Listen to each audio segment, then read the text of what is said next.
Estamos de volta com a terceira edição do Dia da Internet Segura no Brasil. Eu sou Rodrigo Negin e é um prazer ter um painel internacional para a nossa discussão hoje no Brasil. Esse ano nós estamos trabalhando com saúde mental, bem-estar e todos os desafios que a pandemia traz para aquelas pessoas que trabalham aí com a internet segura.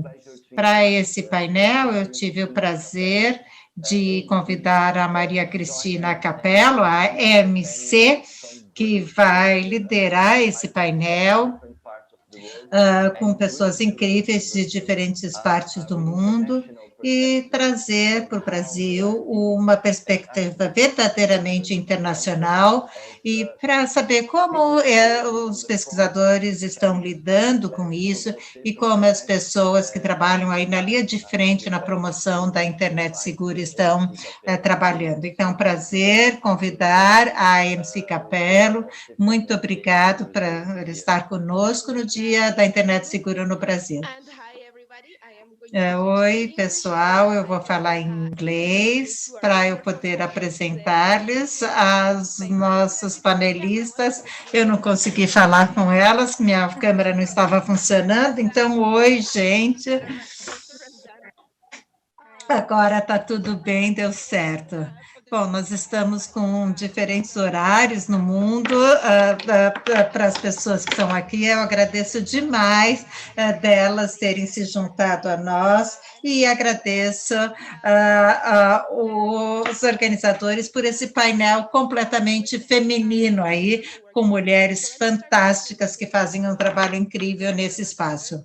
Então, primeiro eu vou apresentar a professora Amanda, que é do Centro de Pesquisas do Young and Resilient Center, do Instituto de Cultura e Sociedade. Ela está em Sydney, no meio da noite, ela falou que estava aí com o espírito brasileiro para ficar até tarde acordada e falar com a gente. Era professora associada no Berkman Center for Internet and Society na Harvard. Ela é uma especialista conhecida em pesquisas com crianças e liderou diferentes projetos que nos possibilitam entender as experiências digitais das crianças em mais de 70 países. Amanda, bem-vinda, muito obrigada por se juntar a nós. Eu realmente estou muito ansiosa em ouvi-la.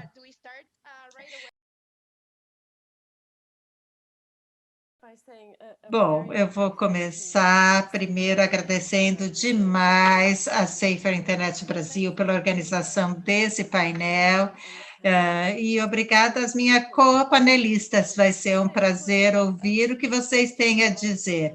É claro que essa pergunta da primeira pandemia no mundo digital é uma questão interessante e a gente tem dificuldade em entender exatamente o que está acontecendo, ter os insights sobre o que está acontecendo. Bom, eu vou compartilhar minha tela com vocês.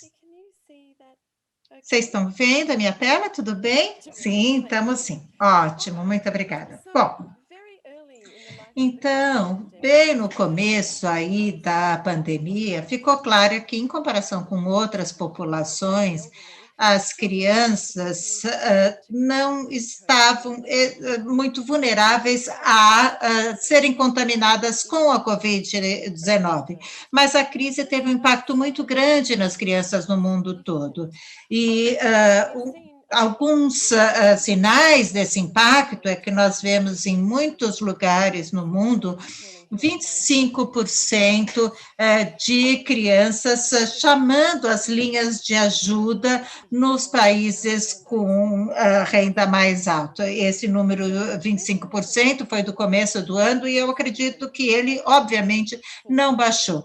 Então, os efeitos da pandemia são muito claros para as crianças, embora a gente não pensou nas crianças como a população mais afetada diretamente pela pandemia a princípio.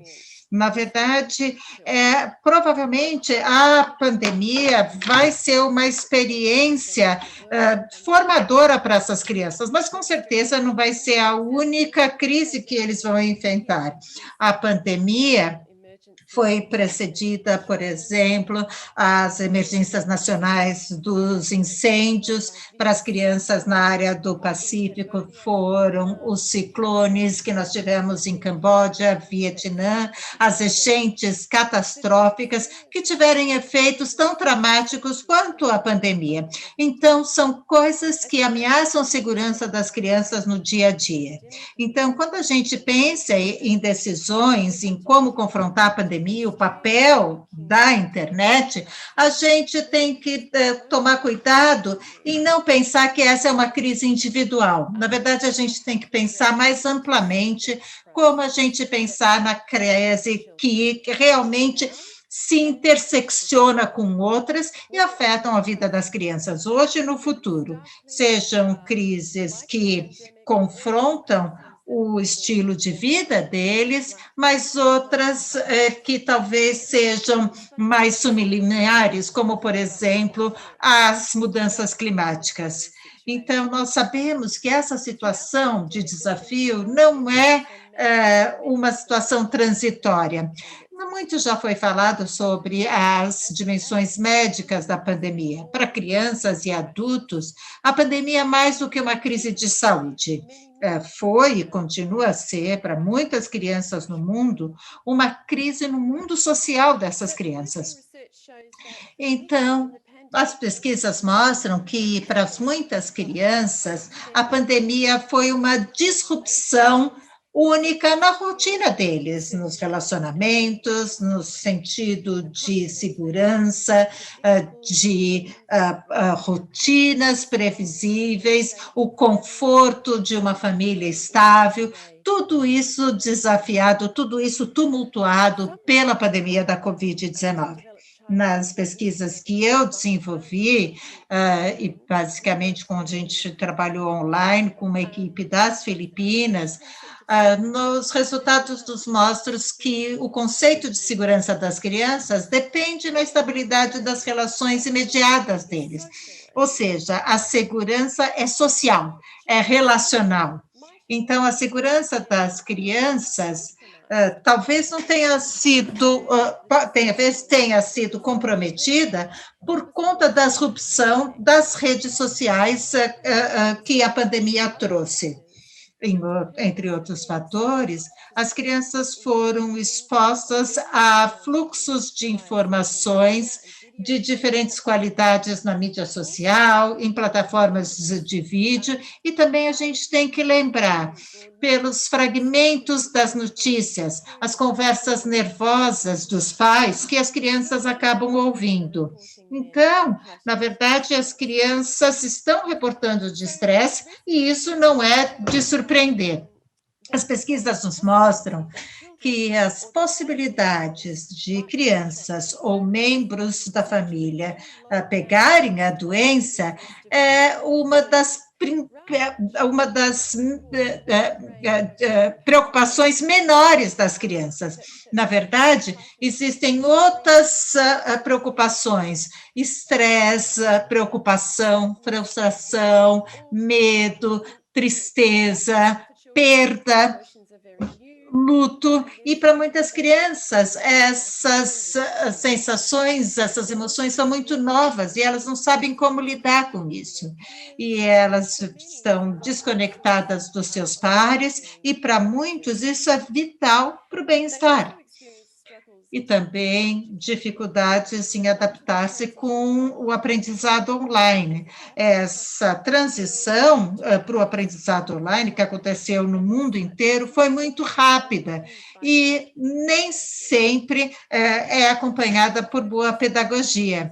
E também as crianças estão com tensões familiares, porque estão muito próximas das mesmas pessoas todos os dias. E as famílias, claro, estão sofrendo pressões financeiras por causa de perda de trabalho, trabalho instável e outras causas. Então, eu tenho certeza que isso não é novo para nenhum de nós. Todos nós, de alguma forma, fomos afetados por essas disrupções trazidas pela pandemia no dia a dia. E na disrupção, a tecnologia começou a assumir um papel ainda mais importante na vida das crianças em todo o mundo. E a gente tem que ter cuidado aqui. Muitas crianças não têm um acesso à tecnologia que é confiável e regular. E isso traz muitos problemas. Como essas crianças podem usufruir seus direitos no contexto de uma pandemia e numa era digital, quando elas não têm acesso a isso. Então, a gente tem que prestar atenção que existe uma possibilidade real que crises como a pandemia vão ainda mais marginalizar aqueles que já são excluídos digitalmente.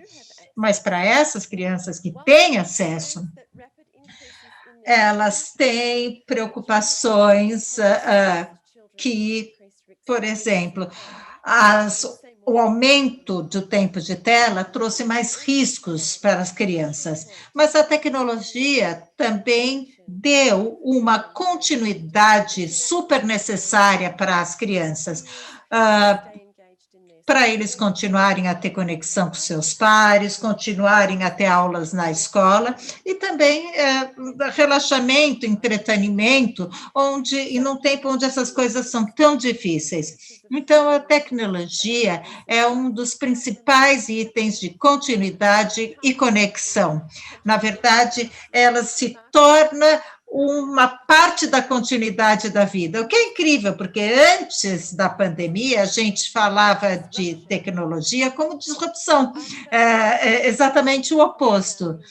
E como o Walter Benjamin coloca no seu artigo de 1926, que é um artigo que é absolutamente fundamental para muitos estudos no mundo, ele fala que tecnologia é acompanhada por disrupção e continuidade na estruturação do dia a dia, num momento sem precedentes, a associação de tecnologia com continuidade se tornou ainda mais importante.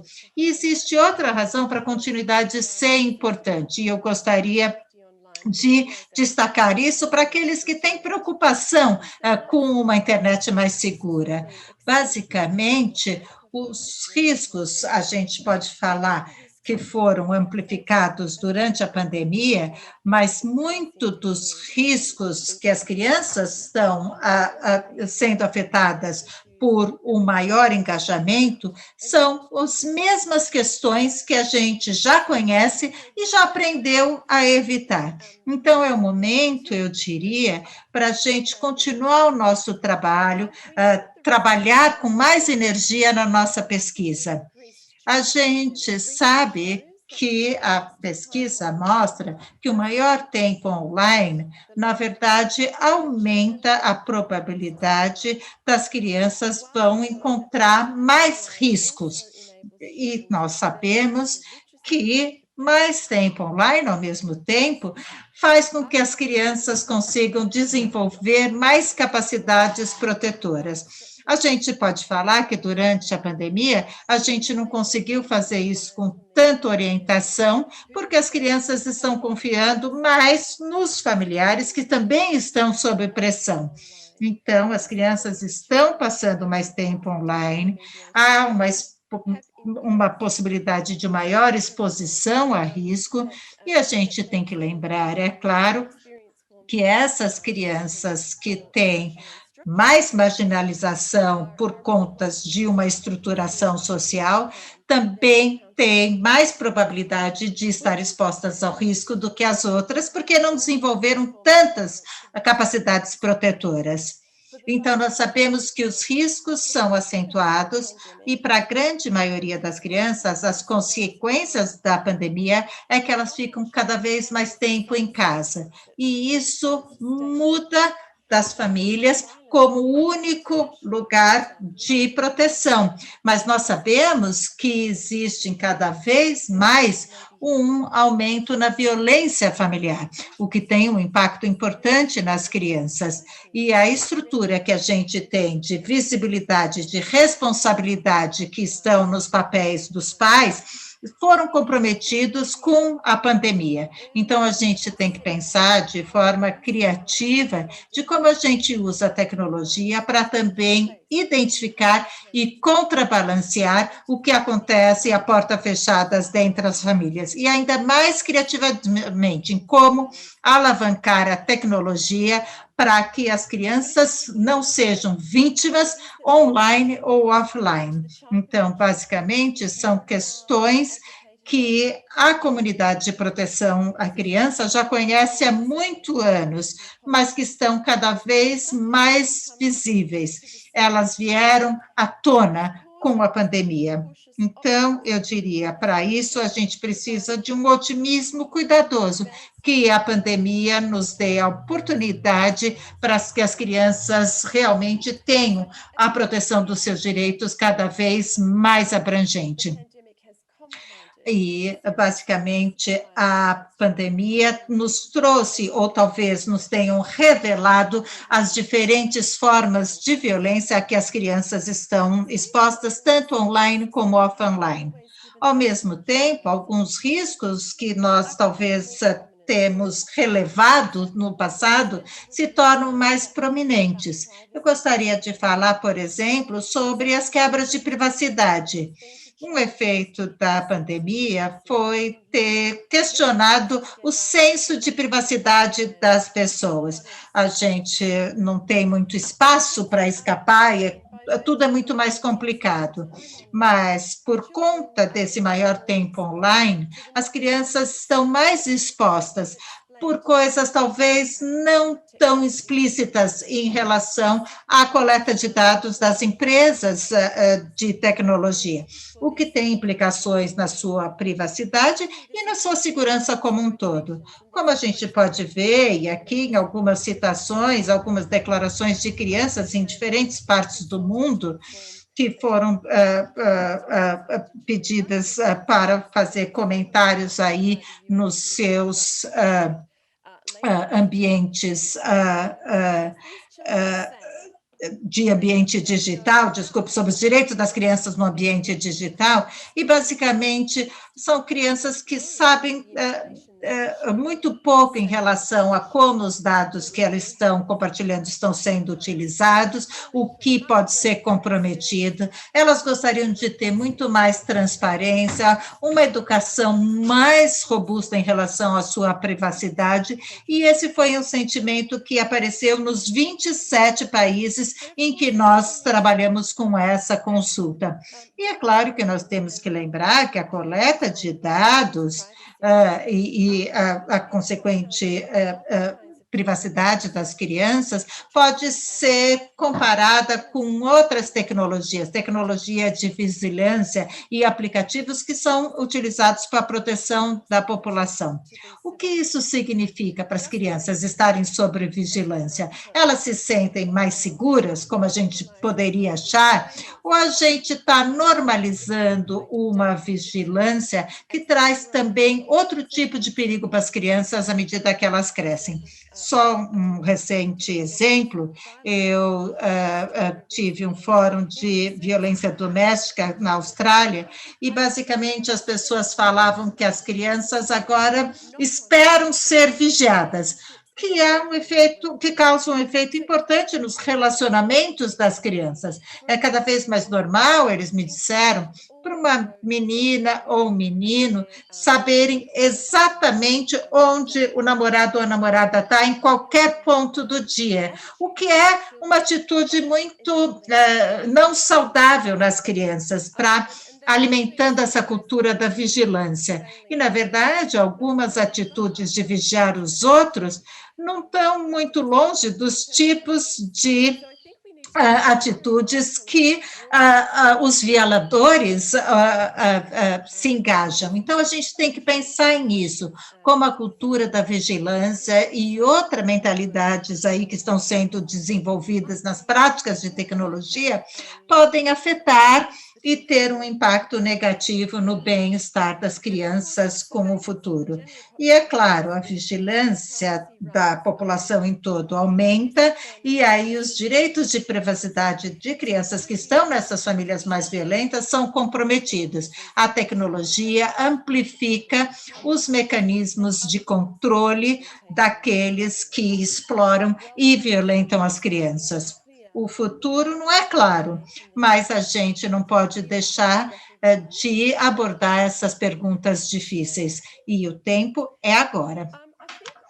E eu acho que também existem algumas perguntas interessantes em relação ao bem-estar em hábitos que foram desenvolvidos durante a pandemia. É claro, como eu falei antes, a tecnologia foi vital para as crianças continuarem com a conexão com seus pares e outras pessoas significativas na vida delas. Mas também, durante a pandemia, as relações foram muito importantes. E, no final, a, a vida online não substitui as interações do dia a dia. É importante a gente pensar que, com as quarentenas e etc., toda a nossa comunicação com o mundo, que a gente não consegue alcançar fora de casa, foram muito intencionais e não incidentais. Então, as crianças estão falando que, quando o engajamento é só online, a interação social diminui. De novo, gente, a gente tem que pensar que as crianças no mundo todo usam a internet para sustentar a relação física com seus pares. Então, a internet não substitui a interação presencial. E eu acho que isso, na verdade, nos leva a aprender ou desaprender alguns dos comportamentos que nós adotamos com a pandemia.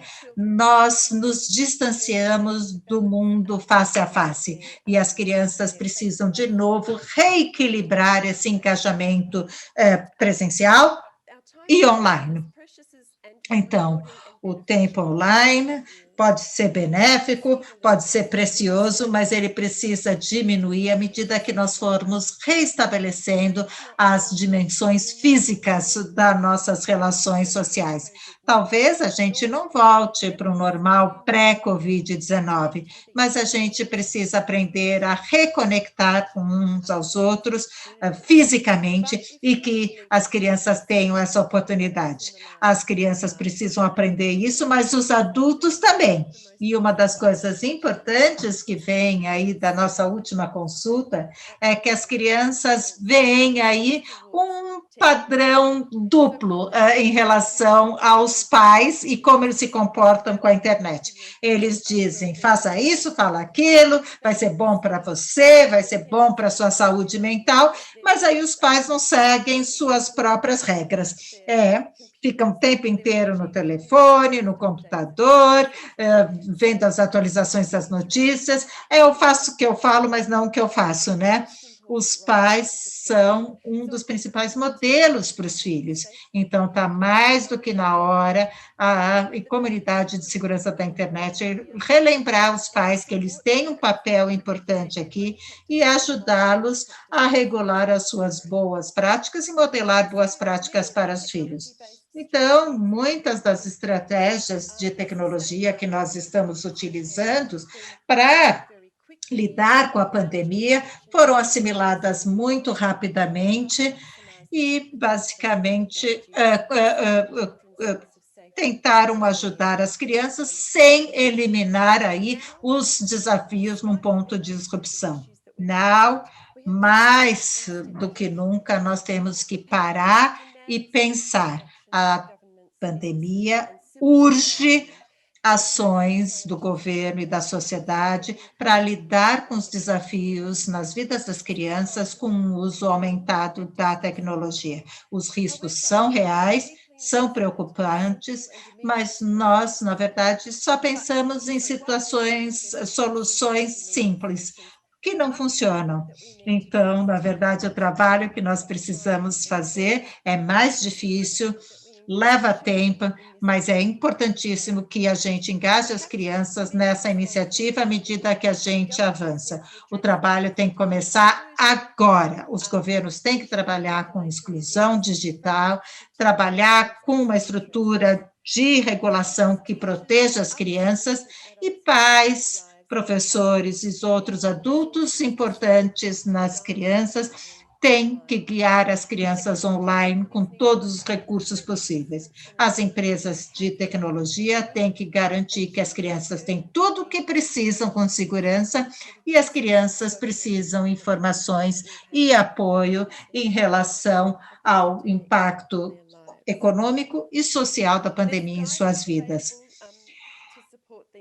E existe suporte a essas decisões, como eu falei, os direitos das crianças no ambiente digital, a consulta vai estar disponível, e eu só queria agradecer o pessoal do Brasil pelo apoio a essa consulta, e são organizações que vocês que realmente nos permitem a trabalhar com esses documentos.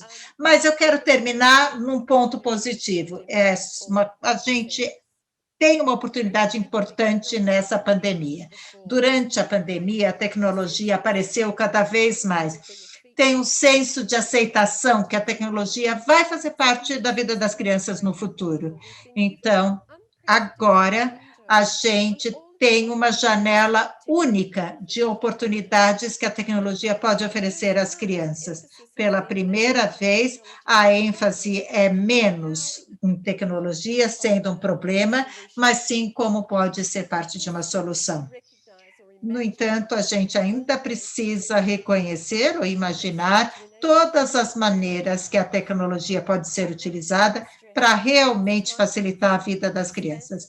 Eu falo de novo, está na hora da gente pensar em tecnologia. Não é só um fenômeno que ameaça as crianças, mas sim um ambiente onde nós podemos assegurar mais a segurança das crianças com oportunidades. A tecnologia pode dar apoio às crianças com informação, com conexões uns com os outros e no suporte à educação. Então, vamos além da internet segura, vamos pensar numa internet melhor, que pode dar apoio e melhorar todas as dimensões das vidas das crianças. Está na hora de pensar em segurança mais, porque a tecnologia é importante para nós conectarmos e trabalharmos com as mudanças e os incríveis desafios da humanidade e planeta no futuro. E à medida que a gente pensa nisso, é vital que a gente traga as crianças para o debate. Então, eu vou terminar falando porque eu acho uma possibilidade radical. Olha, eu vou falar aí uma digressão muito breve. A gente fala que a visita do homem na Lua, basicamente, foi a ideia de ser realmente global, né? Com a transmissão da viagem, todos nós fazendo parte de uma comunidade global.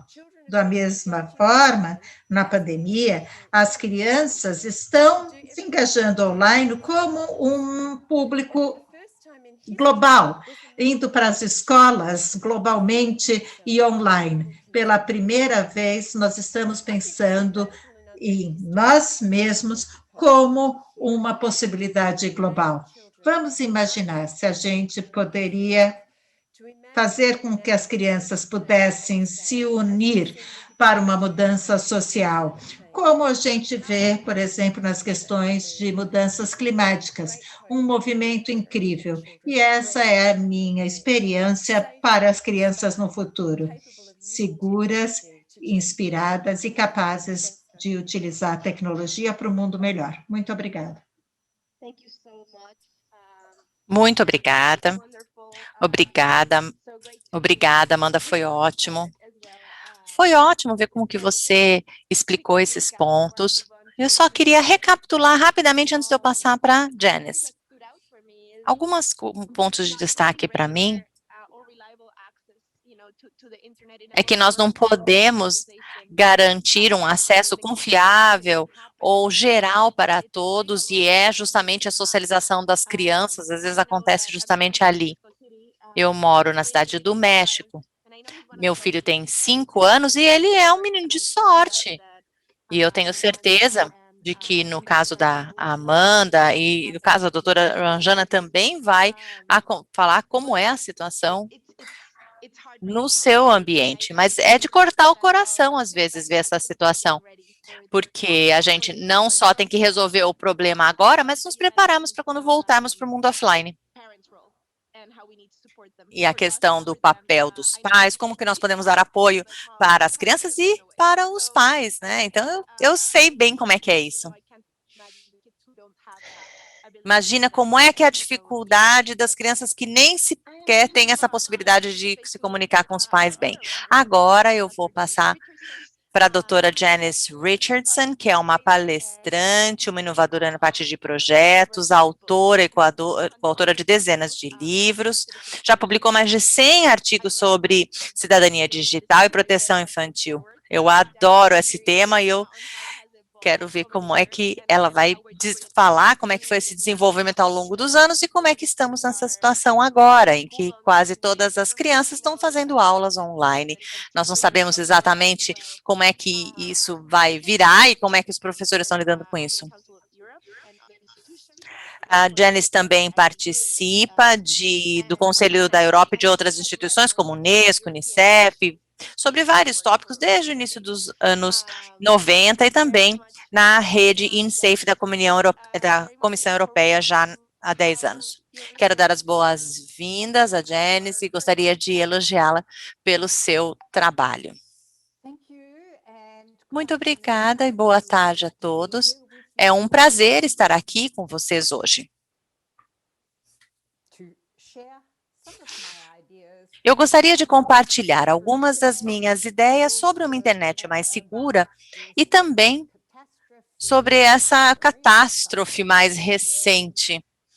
Espera aí, deixa eu voltar no início. Bom, a internet segura é um conceito que já discutimos desde os anos 2000, tivemos pequenas revoluções que aconteceram desde então.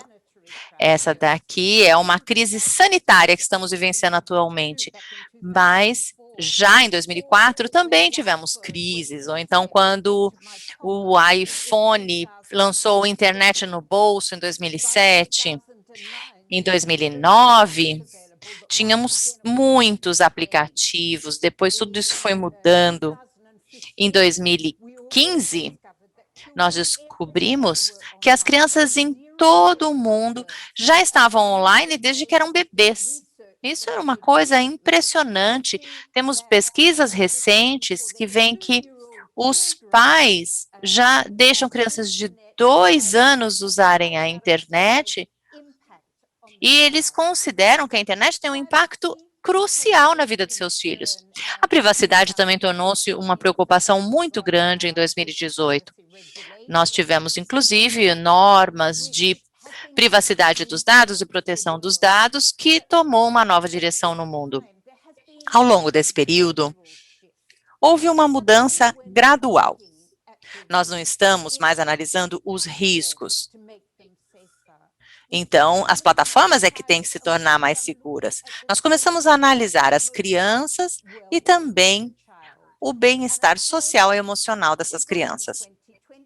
Chegamos agora a 2020 e aí temos o coronavírus, que virou tudo de cabeça para baixo. Todos os problemas como o trolling, o doxing, o bullying, tudo isso foi multiplicado. A Amanda deu alguns dados e no Reino Unido, uma linha de atendimento bastante boa reputação falou sobre a grande violência psicológica e emocional que estava acontecendo e que se ampliou tanto que eles passaram a ter 35% a mais de chamadas reclamando desses abusos nos últimos 6 meses. O que mudou desde 2004? Claro, como eu disse, as crianças passam muito mais tempo online e isso aumentou exponencialmente. E estão com preocupações importantes como fake news, deepfake. Agora a tecnologia digital é vestível e praticamente invisível. Nós temos inteligência artificial, machine learning, realidade aumentada, realidade virtual, algoritmos. Tudo está à nossa volta o tempo inteiro. O estudo remoto tornou-se uma realidade. A Unesco está oferecendo dados dizendo que 90% das crianças em todo o mundo passou por uma grande interrupção na sua experiência educacional. Crianças, por exemplo, com necessidades especiais, deixaram de ter todo o seu suporte durante o primeiro período de confinamento. Esse aprendizado social e emocional está se tornando cada vez mais importante. Tem 3 diferentes caminhos. Então, a parte daqueles dispositivos que garantem a segurança, mas o que é mais importante é usarmos a nossa própria competência. Esse tem sido o foco do Conselho da Europa. Nós acreditamos que precisamos preparar os jovens cidadãos para o mundo digital. Isso é algo que precisa ser desenvolvido com 4 elementos básicos muito robustos. Tem que ser baseado nos valores, nas atitudes. Então, a segurança, ela vem de dentro, não de fora. Tudo isso nós construímos com base nos valores de dignidade humana, direitos humanos, diversidade cultural, justiça, igualdade. E isso também tem a ver com a abertura que nós temos em relação aos outros, o respeito que nós temos pelas pessoas ao nosso redor, para poder garantir possibilidades iguais de expressão. É importante ter uma ideia de dever cívico, de responsabilidade, de eficácia. Outra questão é a autoestima, que é um dos pontos mais importantes que permitem que a criança seja resiliente. Falamos também das habilidades e da importância do conhecimento e do conhecimento crítico. Nós, educadores, temos que nos enfocar no que foi dito já há 25 anos, que a educação tem que se basear no aprender a fazer, aprender a ser e aprender a fazer junto. Tudo isso tem muito a ver com esses 2 últimos pilares. Todos os anos, no dia da internet segura, nós falamos com as crianças para que eles também liderem outros grupos de jovens. Em 2019, foi feita uma reunião em Milão, ano passado em Bratislava, na Eslováquia. O que eu aprendi? Eu aprendi que as crianças querem saber coisas que são diferentes daquilo que eles aprendem na escola. Eles querem saber mais sobre dados pessoais, privacidade.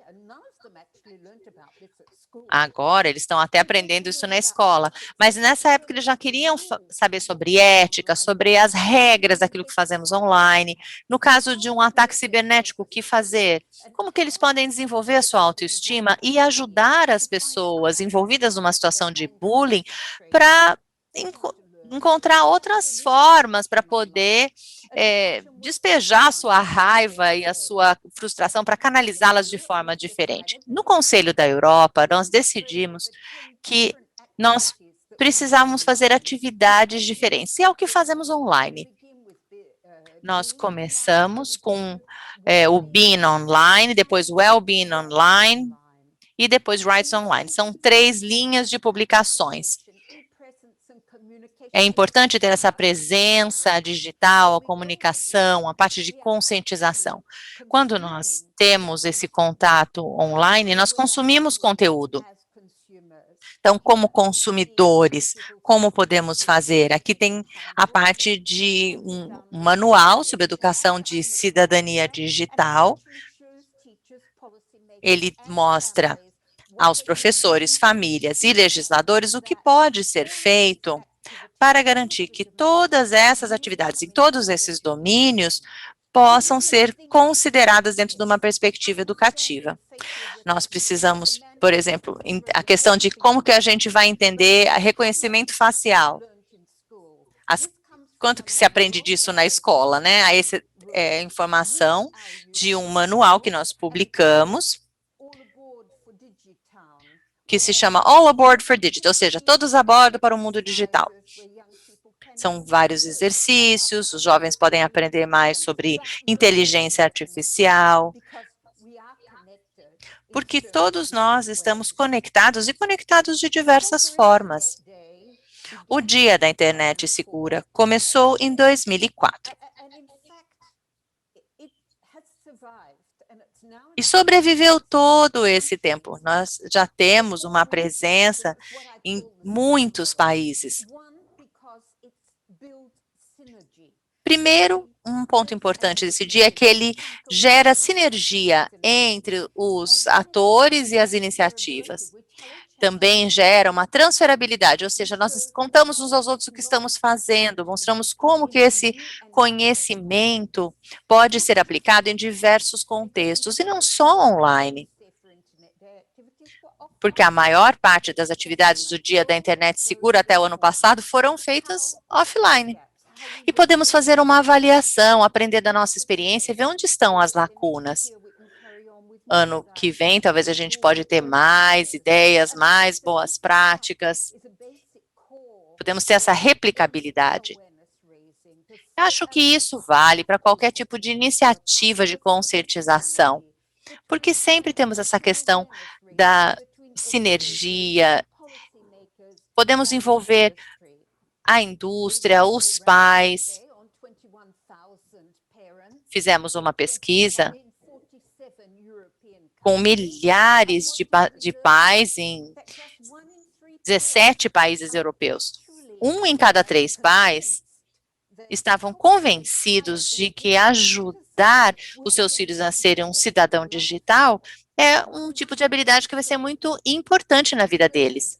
1 em cada 3 pais estão preocupados com o impacto que a tecnologia vai ter em seus filhos. Portanto, nós temos ainda muito trabalho a fazer para poder aumentar essa conscientização de todos. O que nós aprendemos com os jovens?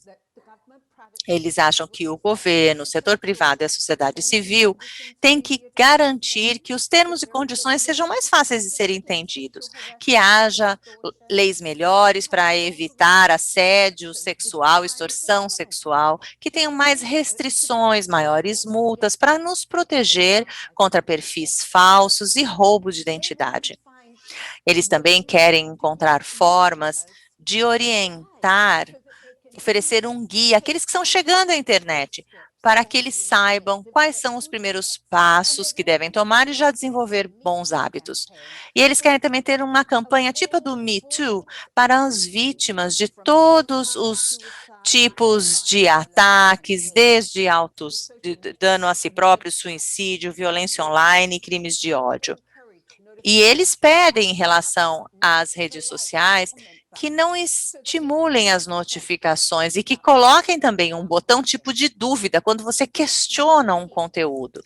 Eles também pedem que eles possam dar classificações para que possamos facilmente reconhecer websites falsos e fake news.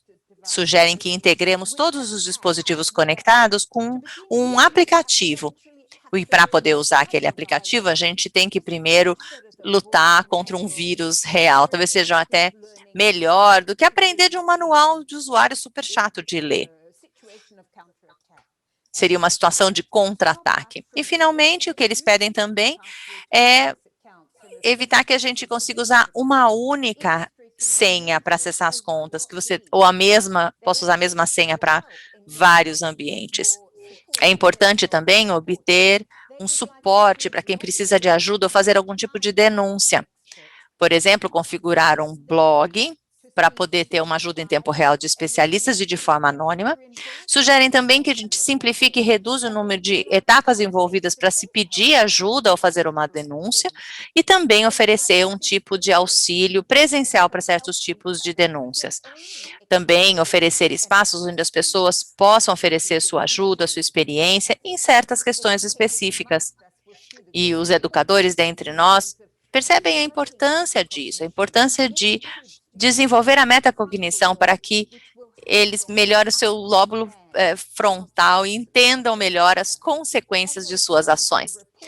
E também eles querem ver canais de denúncia para que possam ter um tipo de conversa mais aberta e um suporte mais adaptado. Bom, na crise do coronavírus, nós decidimos, então, abordar esses 10 domínios da cidadania digital. E para cada domínio, nós oferecemos aos pais um guia prático, porque agora os filhos estão mais tempo online. Que tal trabalhar com os filhos, criar algumas regras básicas? As crianças também estão muito tensas, porque eles estão ouvindo o que está acontecendo.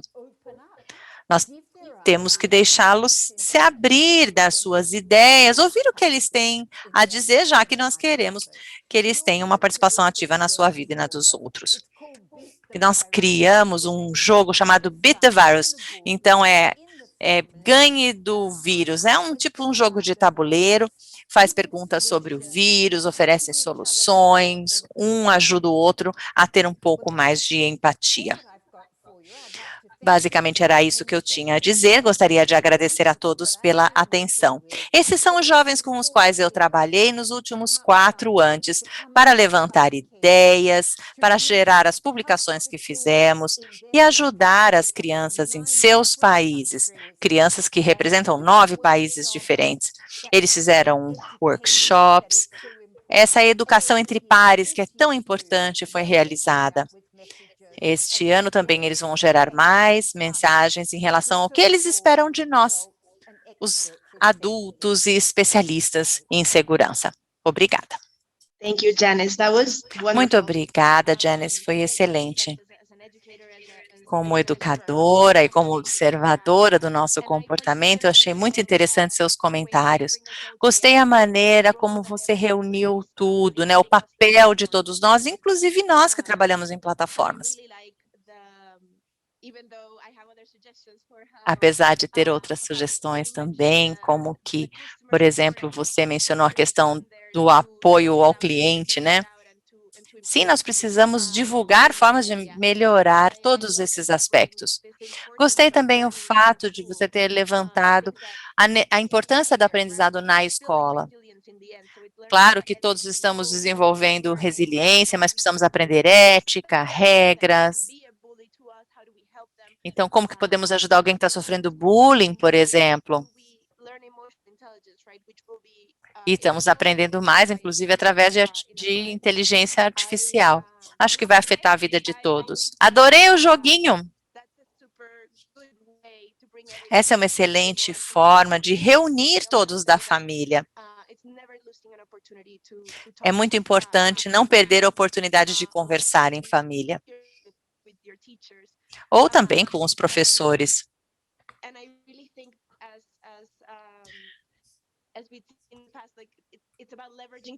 A ideia é alavancar a tecnologia para que possamos ser seres humanos melhores.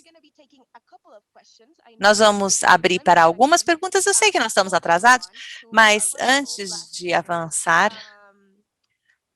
eu vou fazer essas perguntas. Acho que é o Rodrigo que vai.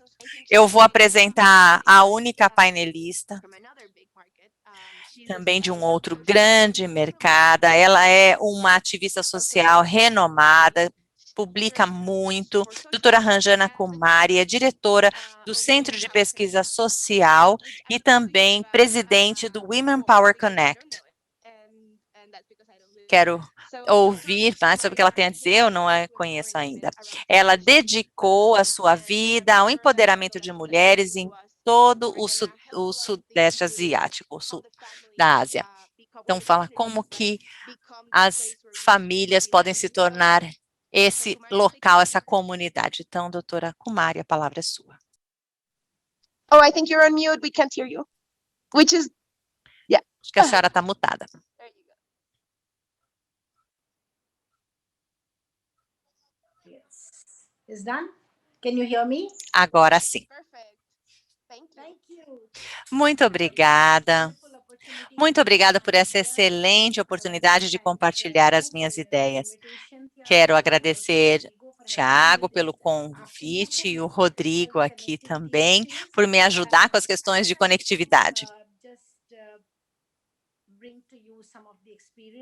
Eu gostaria de compartilhar as experiências e o trabalho que nós estamos fazendo nesta parte do mundo para poder enfrentar esse momento sem precedentes na nossa vida. O que estamos vivenciando hoje é um sentimento de isolamento, desespero, incerteza e, claro, uma sensação de desesperança. Claro que todos nós, lentamente, vamos sair dessa pandemia do Covid-19. Acho que já estamos a caminho. A resiliência humana é uma coisa incrível, nós não sabíamos que poderíamos ter sobrevivido a tudo isso. Mas isso foi possível também com a ajuda da tecnologia.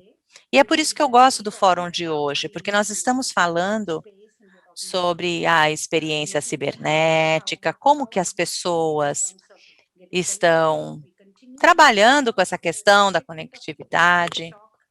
Depois daquele choque inicial, as pessoas passaram a trabalhar de casa e começaram a encontrar novas formas de se conectar, de se relacionar com as pessoas, ou seja, abriu-se um grande número de possibilidades. Então, claro que sabemos que quando há uma crise sempre se abrem novas oportunidades e foi o que aconteceu.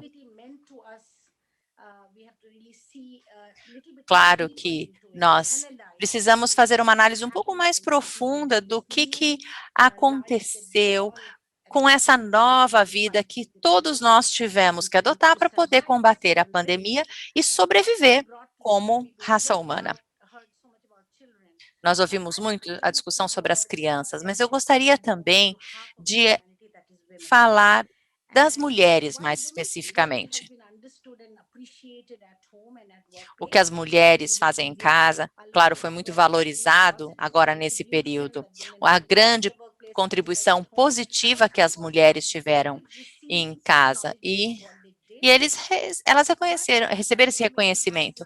Mas a pandemia afeta as mulheres de forma diferente. As desigualdades de gênero já existentes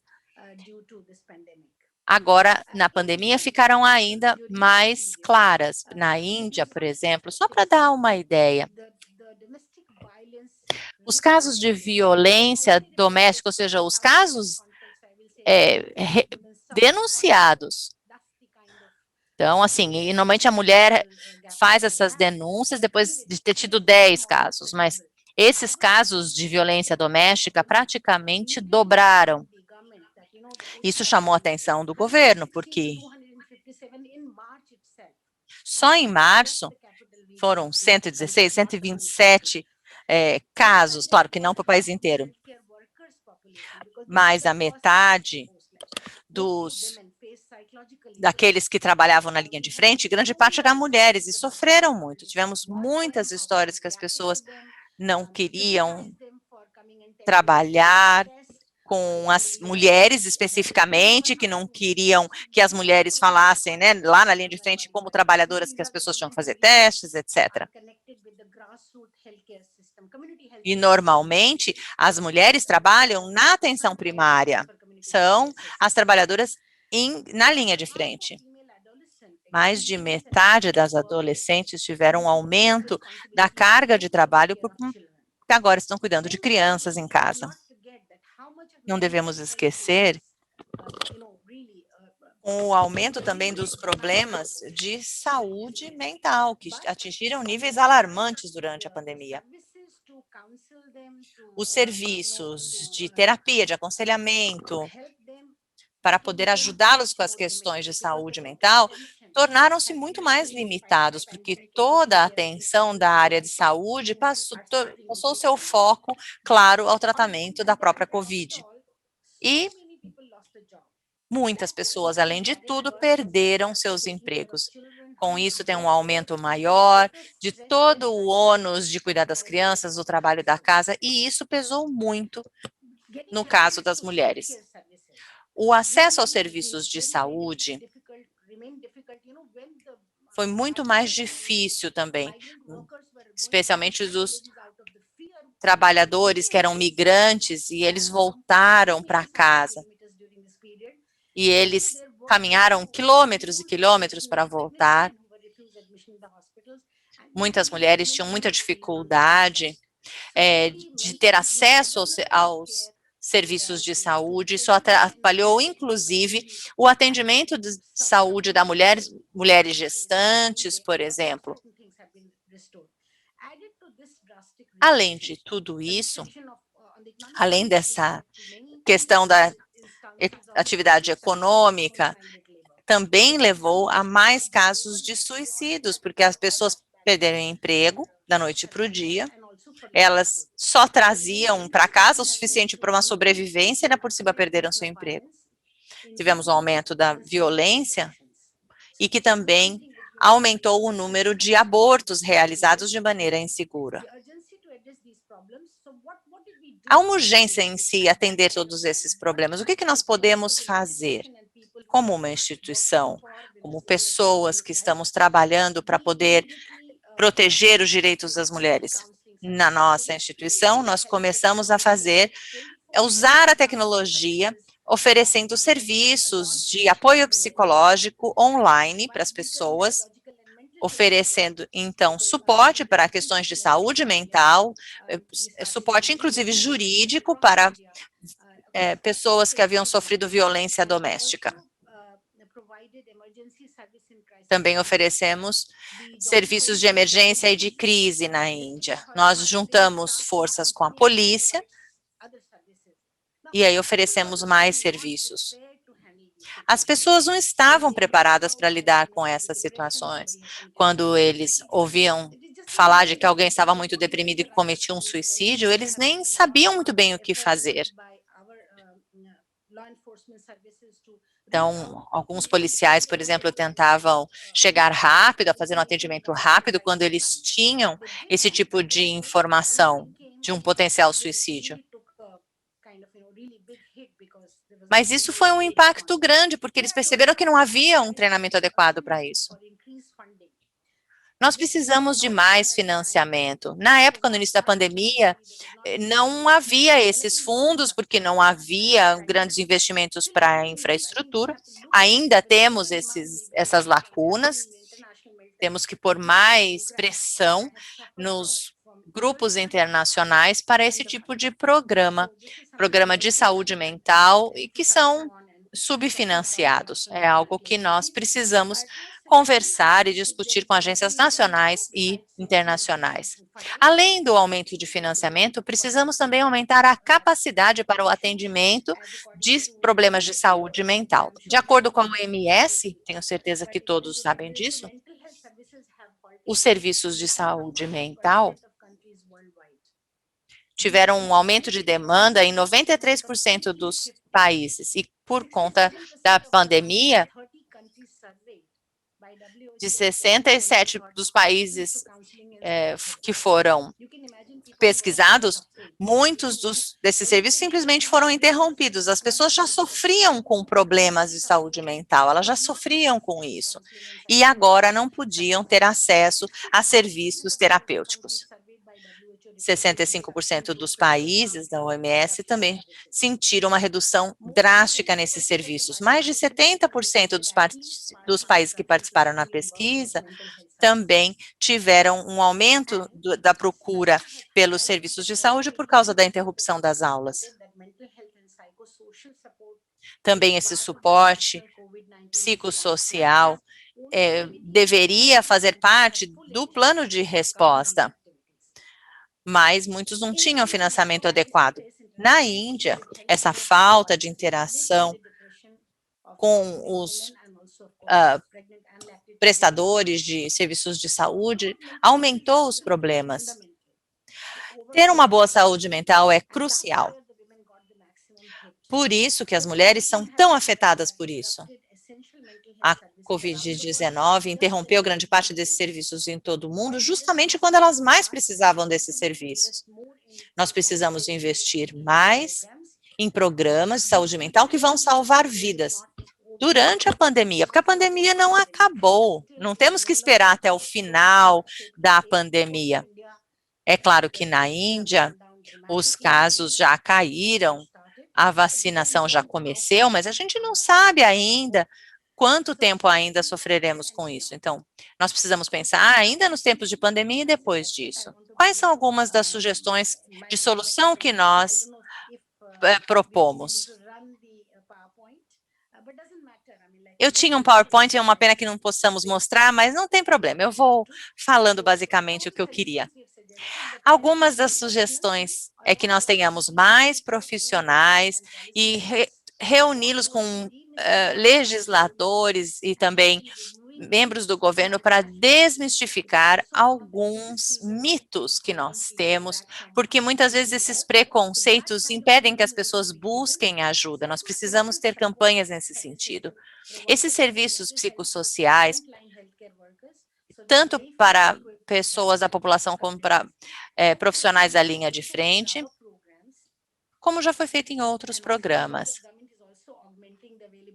Nós queremos aumentar a disponibilidade de pessoas que oferecem esses serviços agora, porque realmente o impacto foi muito grande nessas áreas e nós queremos também que eles ofereçam treinamento online para diversas categorias de profissionais de saúde, utilizando academias digitais para que então possamos criar institutos de saúde mental com atendimento online.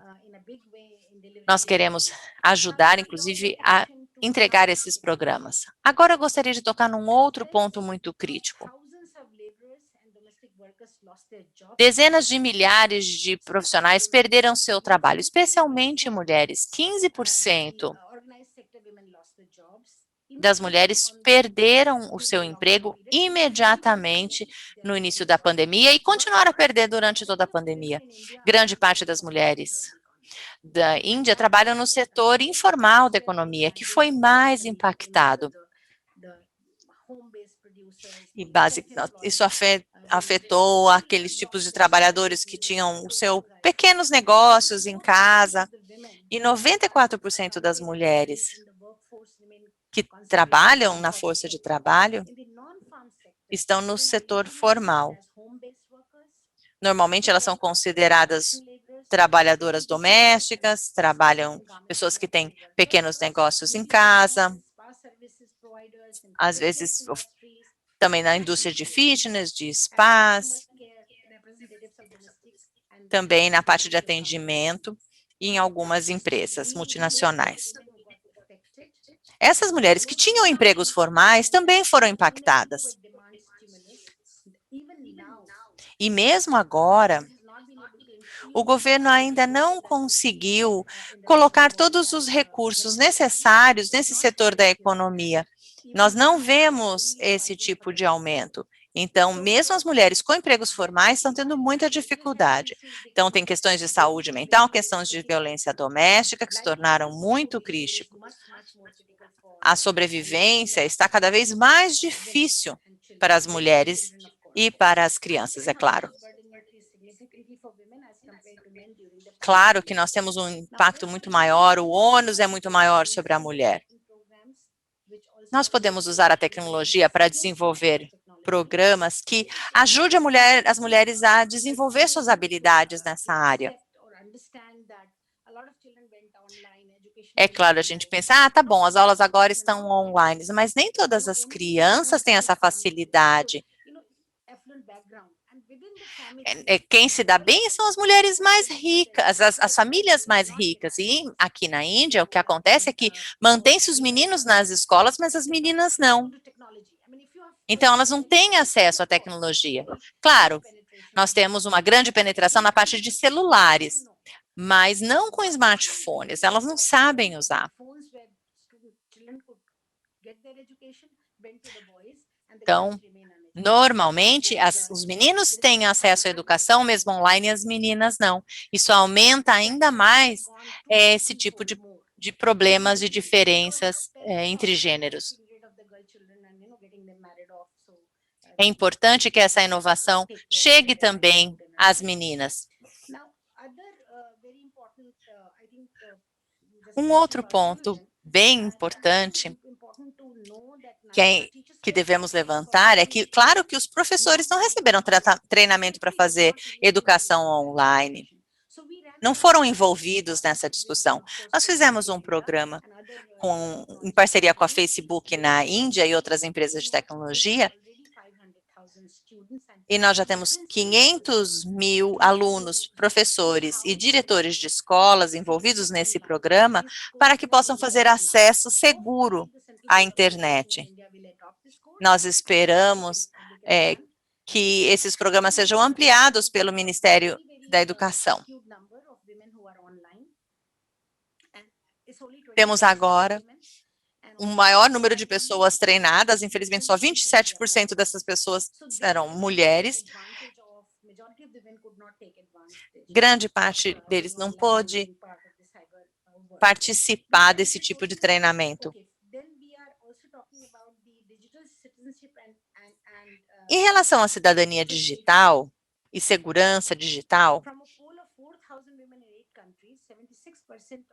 65% das mulheres sofrem assédio e abuso numa plataforma digital. Isso é uma outra crise. Temos ainda poucas mulheres online, e as poucas que têm ainda sofrem muito assédio. Isso aumenta a violência que é baseada em gênero. 87% das mulheres relatou nessa pesquisa que esses casos pioraram na pandemia. Esse foi um estudo que envolveu vários países. Falaram que temos menos recursos disponíveis e é mais difícil buscar essas redes de apoio durante a pandemia.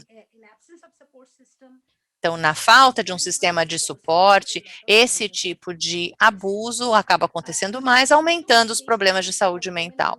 Para garantir a segurança das mulheres online, as empresas tecnológicas têm que ter vários produtos voltados às mulheres, como foram mencionados pelas palestrantes anteriores, os produtos para crianças. É importante que as mulheres saibam sobre eles. Então, elas têm que ter acesso à tecnologia, que já é um problema, elas têm que saber como usar a tecnologia, que é outro problema. Fica um círculo vicioso, porque elas não têm a tecnologia, não conseguem usar. Quando têm acesso à tecnologia, não sabe como usar a tecnologia de maneira adequada e se proteger. Estou quase no fim da minha apresentação e gostaria de falar um pouquinho sobre o trabalho dessa fundação que envolve várias cidades que quer reunir empresas tecnológicas e a sociedade civil para trabalhar em mudanças de política. Basicamente, para tratar da questão de violência de gênero na internet, nas plataformas. Eu já falei várias coisas, a necessidade, por exemplo, de treinamento dessas mulheres, falei que a parceria que nós fizemos com o Facebook e o Twitter para isso, e também desenvolvemos uma ferramenta de segurança que vai estar sendo aceito agora pelo Ministério da Educação, então talvez ele faça parte, inclusive, do currículo escolar. Nós temos limitações, é claro, gostaria de fazer muito mais. Nós esperamos que a mídia social possa trazer um empoderamento maior das mulheres e das crianças agora, Nós queremos trabalhar também nas áreas rurais, onde podemos trabalhar com a mídia social, para poder, inclusive, promover a comunicação com a família, fazer algumas campanhas e usar a mídia social também para poder expressar a criatividade com blogs, com dança e com outras formas de expressão.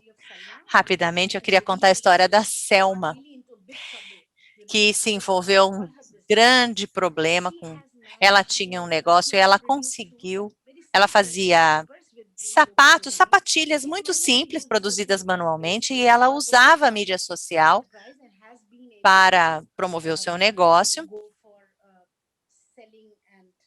Ela usava a mídia social para que ela, então, tivesse um mercado melhor e pudesse vender seus produtos. Eu não sei se você viu, Tiago, o filminho que eu mostrei no nosso último encontro. Então, é um espaço, é uma possibilidade para essas mulheres. Nós precisamos realmente fechar essa lacuna. 1 em cada 5 garotas sai das mídias sociais depois de enfrentar discriminação e assédio. 1 em cada 5 meninas. O acesso à tecnologia pode melhorar a situação das mulheres, especialmente em países de baixa e média renda. É importante que as mulheres tenham acesso a serviços online básicos, como, por exemplo, serviços bancários. As mulheres não conseguem ter os mesmos benefícios em área rural, por exemplo, porque não têm acesso. Nós precisamos fechar, portanto, essas lacunas. Precisamos melhorar os custos para melhorar o acesso, também outros tipos de serviços, como eletricidade, e educar as crianças, os pais, os professores. Os pais, às vezes, falam, eu aqui não sei usar isso aqui, quem sabe é meu filho. Mas se eles não sabem como usar, como que eles vão poder proteger os seus filhos de qualquer tipo de violência cibernética, de bullying? Então, todas aquelas ferramentas que a Janice mostrou, por exemplo. Então, não é a situação na Índia atualmente. Poucas pessoas têm esse acesso. Claro, uma classe mais afortunada. Então, é importante que as mulheres tenham acesso a essa tecnologia. Um outro ponto é a questão do governo e da legislação. Temos uma grande lacuna ali. Nós estamos agora fazendo a discussão de uma lei sobre privacidade de dados. Vai ser a primeira lei apresentada nesse sentido. Espero que isso melhore a situação. E um outro ponto também que está sendo discutido é a questão de acompanhar os usuários online para poder combater crimes de violência. É importante que a questão da segurança das mulheres seja levantada. O futuro da humanidade está seguro nas mãos das mulheres. Acreditem, o futuro da humanidade está seguro nas mãos das mulheres e nós temos que agora fortalecer esse mundo digital para que ele seja mais seguro. Muito obrigada. Eu gostei dessa questão que a senhora levantou da crise, né? Claro que cada país tem uma situação distinta.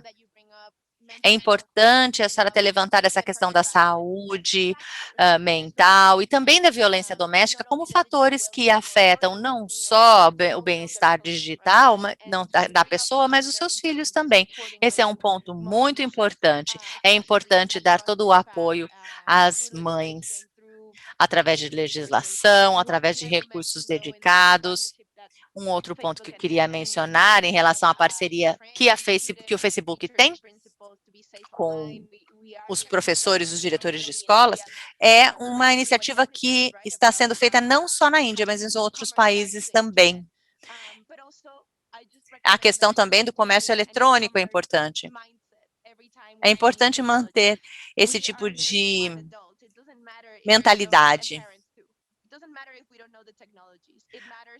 O que importa é não tanto a tecnologia, mas a inteligência emocional, para que nós, como pais, possamos realmente nos cuidar, passar um bom senso para os nossos filhos e cuidar deles. Muito obrigada por levantar esses pontos que foram extremamente importantes. A gente precisa pensar nisso quando pensa nessa abordagem holística. Bom, eu preciso concluir perguntando a todas 3 perguntas que vieram da internet. Eu vou ser a má moderadora aqui, porque eu vou ter que interromper vocês para perguntas muito rápidas. Então, eu vou ler as perguntas, mas lembra, as respostas têm que ser muito rápidas. A primeira, como melhor inserir e garantir as melhores práticas do literamento da mídia nas políticas públicas? Vocês têm algum aprendizado para compartilhar? Vou ler mais 2, tá? A segunda, então, a primeira, inserir e garantir melhores práticas no literamento da mídia. Segunda, você poderia comentar sobre o acesso de crianças e adolescentes a desafios perigosos e violentos, que é uma questão, né, na pandemia. Então, como a gente educa e treina as crianças a reconhecerem esses desafios que são trazidos pela mídia social e como evitá-los, ou como ensinar-lhes as habilidades para evitá-los. São essas 2 só. Então, vou passar, vocês podem responder, mas, de novo, gente, a gente está muito atrasado para os outros painéis, então eu peço que vocês sejam muito sucintas. Eu vou pegar uma das respostas. Claro, você pode combinar as 2. Não, só eu sei que eu vou deixar as outras também falarem, então só vou responder uma, tá? O perigo é que hoje a gente está cada vez tendo crianças mais jovens se juntando às plataformas sociais. Então, na verdade, a gente pensa que, nesse caso, o consentimento dos pais é absolutamente essencial. Existem coisas que as crianças não podem fazer sem consentimento desses adultos. Então, realmente, na Índia nós temos pais muito jovens, até mais jovens, comparado aí no contexto mundial, mas eles precisam ser ativos com as crianças. No consentimento. E o perigo é que, na ausência de pais que entendam a tecnologia para proteger essas crianças, existe um desafio até maior. Então, uma das coisas, na verdade, que a gente pede é que as crianças não tenham, por exemplo, anúncios de pop-up quando eles estão assistindo, por exemplo, um desenho ou, sei lá, lendo um livro, e aí eles veem os pop-ups, e se eles clicarem, pode ser um perigo muito grande. Então, isso pode aparecer, às vezes é só um comercial infantil, mas pode ser algo realmente muito detrimental, então, com exploradores, etc. Então, é muito importante a gente cuidar disso. Eu entendi, muito obrigada. Olha, eu basicamente, em relação a instalações, agências públicas, eu posso compartilhar minha experiência em Luxemburgo, onde as pessoas estavam tentando realmente pensar numa integração da tecnologia como parte da educação do governo. Então, o governo fez uma licitação para ideias e propostas, e foi uma força-tarefa que começou a trabalhar junto com a cultura de educação, tentando analisar todas as propostas que vieram. Então, vieram realmente propostas que vieram de escolas, de empreendedores, apresentando os projetos. Foi decidido se o projeto seria implementado ou não, ou seja, com orçamento público ou não, e a força-tarefa daria, basicamente, orientação para como melhor implementar os projetos e conduzi-los. E foi um processo muito interessante, ler e entender a ponta dando suporte do governo para com que esses projetos que vêm da ponta prosperarem. Isso é muito importante, gente, até no treinamento de professores, por exemplo. Se você tem uma faculdade de pedagogia, por exemplo, que tem uma ideia e você dá um suporte a isso, é muito interessante. Eu acho que é assim que a gente consegue avançar. A segunda pergunta, eu acho que eu respondi, ou melhor, as crianças com quem eu trabalho, os jovens com quem eu trabalho, responderam. A gente tem que fazer o processo muito mais simples, permitindo esses jovens que já tiveram algum tipo de experiência negativa, conversando com essas crianças. E aí eu acho que você tem um efeito viral. E essas são as minhas perguntas, as duas perguntas. Obrigada, Janice. Amanda, muito obrigada. Bom, as perguntas são ótimas e eu acho que eu concordo com ambas as minhas colegas, eu acho que elas trouxeram pontos muito importantes. Eu acho que talvez uma última coisa a colocar é que realmente é muito interessante, né? Como colocar a mídia nas políticas públicas. Eu acho que essa é uma iniciativa longa e você precisa de realmente uma abordagem comunitária como um todo. À medida que eu fui vendo as apresentações, é que a gente tem que pensar na ideia de segurança como algo maior, um conceito que tem impacto em pessoas diferentes, de formas diferentes, e a gente tem que pensar diferente em relação a isso, e precisamos de uma abordagem comunitária em relação a isso.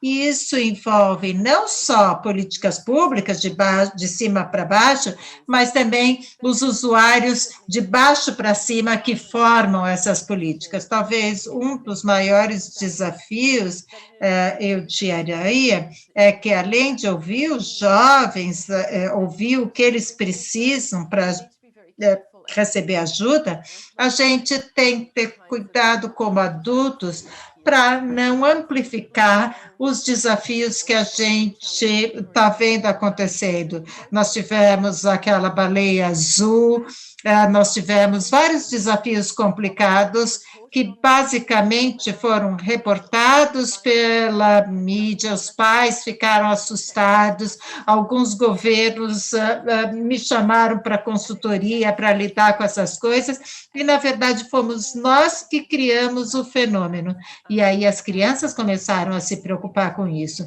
Então a gente tem que tomar cuidado.